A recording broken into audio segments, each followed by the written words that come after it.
Okay, it's Dr. Shahzavar Karimzadi, and I think again you know him, and he has been around for a long time, and he is activist and scholar, and then we want to listen to his paper. Well, thank you very much for again inviting me, and thank you for the organizers of this meeting. Unfortunately, I'm not as a linguist and a sociologist as some of my colleagues. So what I do, my presentation is going to be slightly more general. Is the connection of between culture, language, and economy, because this is my background. And again, we're having a much time, so I'll try to go quickly what I've written here. Okay. Now, there cannot be a culture, a language, and an economy for any isolated individual. These three human activities are interconnected. As humankind, all social beings, as humankind are social beings, their social cooperation and interaction necessitates the birth of such relationship, that the relationship between all these three aspects of humanity that I just mentioned. These activities are inseparable. You cannot really separate all these activities. They are the product of no plan or design. So there wasn't anyone that planned all these aspects and then now we got them. They had emerged, or they emerge spontaneously, this interaction of all these activities, human activities, then we get what we have at this stage. Any established human community takes time to be formed and flourish. Time is another ingredient for any language, culture, and economy to be constructed.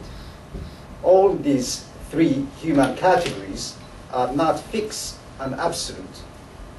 They are contingent categories. They adjust with the changing conditions of life and environment. So you really having got all these aspects as something absolute that we can have it forever. It is the dependency of these categories on each other that acts as a force for further change and readjustment. In appropriate environment, they can be vibrant and dynamic, but in a hostile environment, they remain stagnant and lifeless. In the light of this background, I will try to explore some of the implications of these categories in context of Balochistan. In particular, which I shall highlight the prime consequences of these categories in contemporary Baloch society and economy. Now, if you take the language is a human phenomenon, so it's not unique to Baloch or any other community. We do not find other species to use language. No human community can be constructed, evolve, and survive without some form of language. Language is a necessity for cooperation, interaction, and participation, basically. On this account, language was not the invention of one person or a discovery that took place in a moment in time. It is a process. It is a product of people getting together and their interaction with each other for a long time, which creates a language, as we call it, language of one community or nation or society. Interacting with each other as in a group, in a community, or as in a nation requires means of communication, and this necessity has led to development of all sorts of languages. With this tool, the language, one can express one's most hidden feelings, desires, needs, anxieties, and thoughts on this basis, all languages are inherently the same, equal. They share the same logical foundation. They all have the potential to evolve and expand, provided the opportunity for their development exists. In this respect, no language is better or worse than any other language. A language spoken by one community or nation is as important as any other language spoken by other communities or nations. Their right to exist, the right of each language to exist, is on par to any other language. To undermine this right, okay, through politics or governments or the other institutions, for whatever reason, would be undermining the most basic right of those people that use that specific language. None of that many human cultural, moral, scientific, and philosophical ventures that we have would have been possible without use of language. Language is the storage of all these endeavors and many more. The human experience or human experiences, thoughts, and creativity in all its multi-dimensions are expressed and preserved in the body of our languages. As a tool of connection and communication, we can transfer the contribution and the experiences of past generations into the future generation through language, by means of language. By this means, we articulate our thoughts and our deepest feelings and beliefs. Denying one to communicate and express in one's mother tongue is not just inhumane, but also grossly uneconomical. That's the same is true in terms of the culture. A culture, in the same way as a language or an economy, does not exist in a vacuum. It is neither a construction of single individual, nor is it a consciously designed human activity. One isolated individual cannot have a culture. As soon as an individual interacts with each other, which other individuals or groups of individuals, it is then a certain relationship between these individuals and groups of individuals will begin to emerge.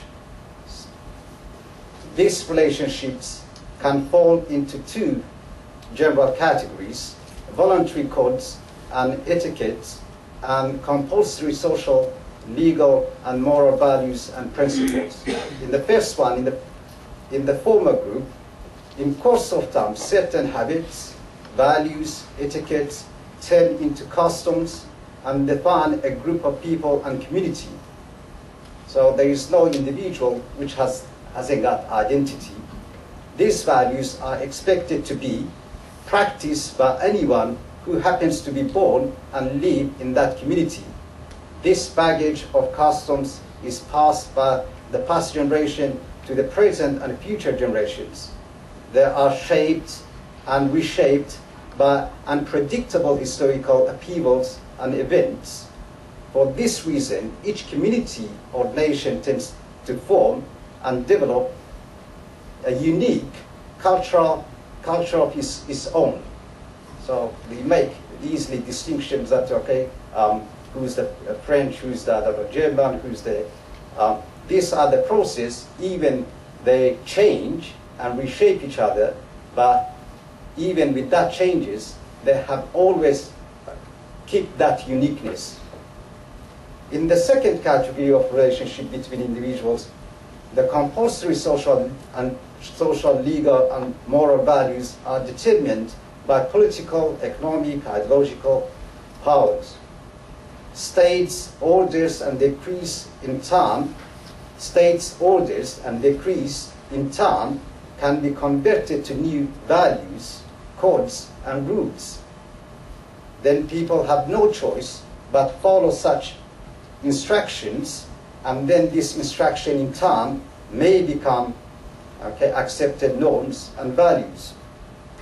One's access or lack of access to economic resources would also determine in which social group one may find oneself. In this case, it is economic compulsion that defines people's relations to one another. Subsequently, that in turn will establish social classes who share similar way of living, habits, customs, and interests, and that also affect any society and any community. A case of compulsory formation of a culture stems by means of dominant beliefs, ideology, or maybe in case of religion, everyone is born in a given surroundings.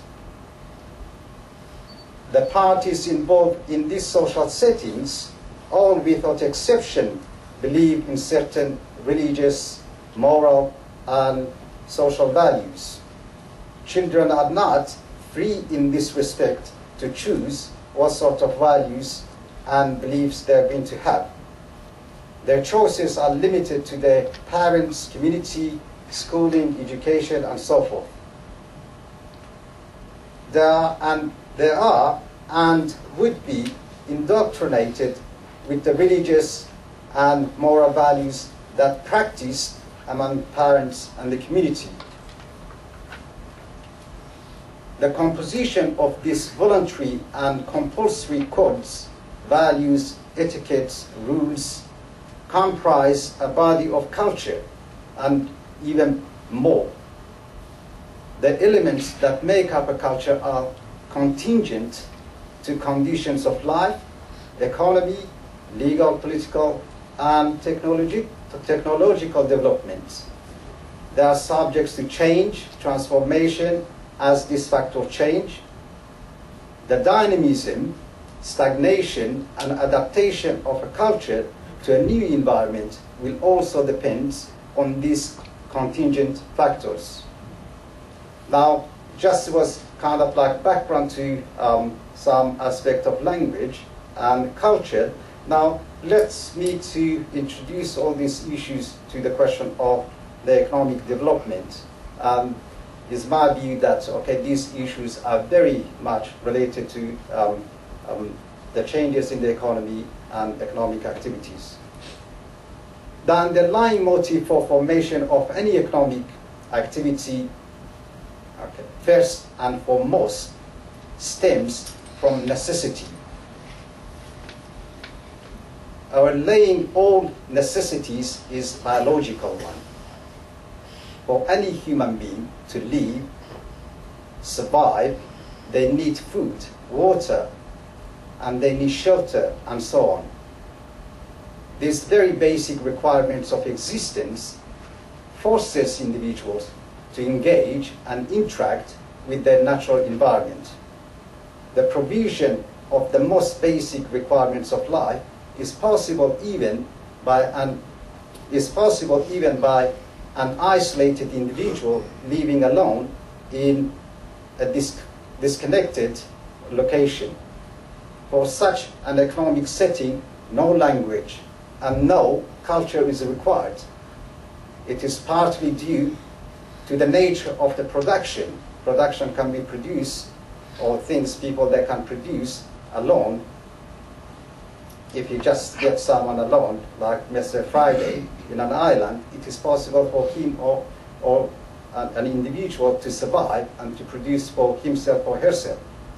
As the most elementary building block of any economic relation, production can be carried out even by a single person. On the other hand, no language and no culture can be practiced merely by one person or individual. It is hard to imagine any viable economic formation comprising less than two individuals. This proposition is admitted in principle but hardly applied. Therefore, economic systems consist of many individuals with different employment of tasks. Irrespective of the economic formation and system, they all emerge and operate within given language and culture. There cannot be an economic formation or system divorced from a language and culture. An economy is merely an integral part of the culture in which it operates, and it is expressed and communicated in the language that is used within that social and economic setting. On this account, the language employed to express and communicate the activities of an economy and culture under which an economy operates stamp their impact on the nature and dynamism of the economic system.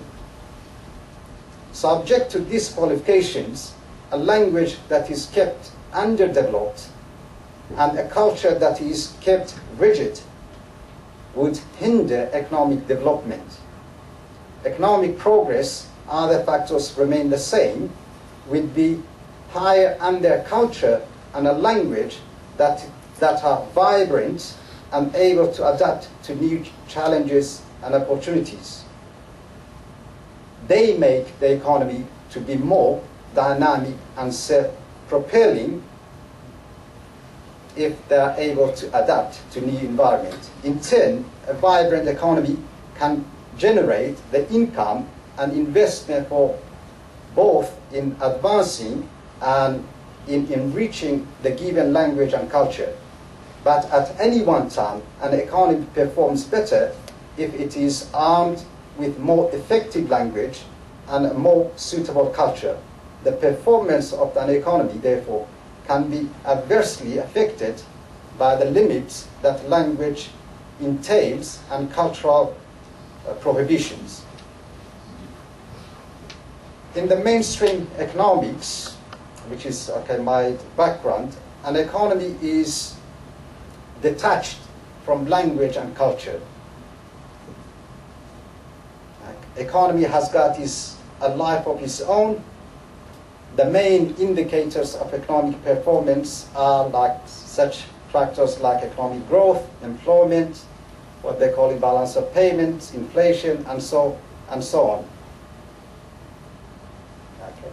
And all these, they stay apart from the language and the culture which is practiced. Ultimately, the aim of all these economic activities, all these economic indicators, activities is reduced. Ultimately, the aim of all these economic activities is reduced to economic growth. All these economic indicators and activities, if you reduce them, they come to the question of economic growth. It is taken, economic growth taken as the central economic indicator and measured as the percentage of change in GDP. That is to say, the total output, income, or expenditure of a country. When it comes to less developed economies, the cause of underdevelopment is also sought in economic growth. The lack of development is associated with low GDP per head. The two most important obstacles to development are said to be the lack of investment and high population growth.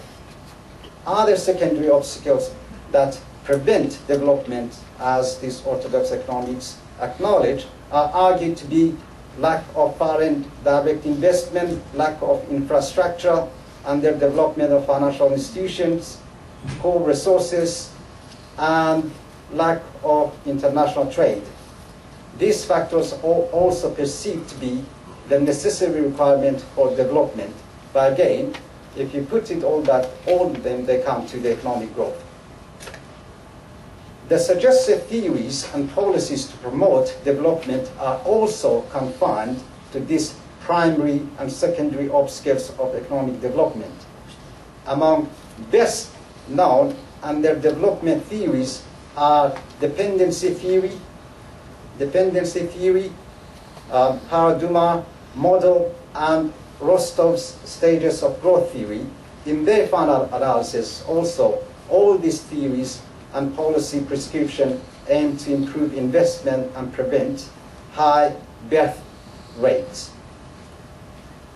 Okay, both these theories, by the way, both these theories from all these theories on prescription, by and large, are the work of Western educational institutions and international organizations such as IMF, World Bank, and UN. Their analysis also drawn from the experience of developed economies and the dominant political geography. This approach looks some fundamental factors which can be much more crucial in development and well-being of nation that I will next explain it, which I wish I had time, but now I've been notified that I haven't got much time. Now what I'm trying to try to say here, which I will need to summarize it, Balochistan, you cannot take Balochistan from its historical context. Balochistan is not something that, it just came and emerged. Balochistan is product of its history. And in particular, it's the recent history. And Balochistan is very well documented that is being occupied, well, if I take the history of 1839, when the British went and occupied Balochistan, then they divided Balochistan into basically three parts, and it's been mentioned in 1871 they had that Goldsmith line. They divided Balochistan into two parts, Eastern and Western Balochistan, and then you had the Joran line, which was in 1893. Again, they put part of the Balochistan, gave part of Balochistan to Afghanistan. And after that, which is much more important, when Balochistan again, by 1928, occupied by Iran, by Reza Khan, again, so again, you got the problem there. Then Balochistan again Eastern Balochistan became independent in 1947, again reoccupied by Pakistan. Now, all these activities, all these activities that happened, which are part of the Balochistan now, have affected both Balochistan culture, Baloch culture, and Baloch language. That means ever since they've been undermined. They've been undermined because what you got a state which occupied and is not really accepted as being part of that society. By not being part of that society, people that resent is one resentment, but another thing is imposition, forceful imposition of another language and another culture on people that they live there. Now, that has got certain implications, which I didn't have much time to explain. The implications, one, when you fake history, the fake history, that means you're told that this is not your history, this is your history. And the history that is imposed by the ruling, the occupying forces. One is that. And the secondly, they undermine the language because you are not allowed basically to speak your language. They impose another language. Now, by imposing another language, you've got all the problem related, as I said, in terms of the development. If you haven't got the language, you cannot use the language that is, you can express yourself much more easier, is part of your mother tongue. That means what will happen, there is very quickly a gap emerges between those people that speak lesser Urdu and Farsi and those people that speak their own mother tongue. And speaking their mother tongue, that means one, you cannot defend your rights as you could have done before. So if you want to express, if you take my dad and there is something happened to him, and then you say, look, since I cannot express myself, go to, I don't know, to police or any other institutions, then of course he's going to overlook that. And secondly, is related to the economic aspect. Economic aspect, you are not going to be at the same level. You cannot compete. You are not going to have equal opportunity in terms of competing for your own economy. Beside all that, again, your politics, your political system, your political power is taken from you. And by taking political power, just 1 minute, okay? Just 1 minute, okay? By taking your political power from you, that means you're really unable to compete in any sense with those, okay, who have got the power, the institutions, the judiciary, the police, the prison, and everything else. So there is no way you can compete. And thirdly, since they provide you with fake history, then the education that you're going to have base is going to be on fake history, deception, lying, cheating, and all that in terms of your education, basically. Okay, I'm going to stop. Thank you. Okay, I think we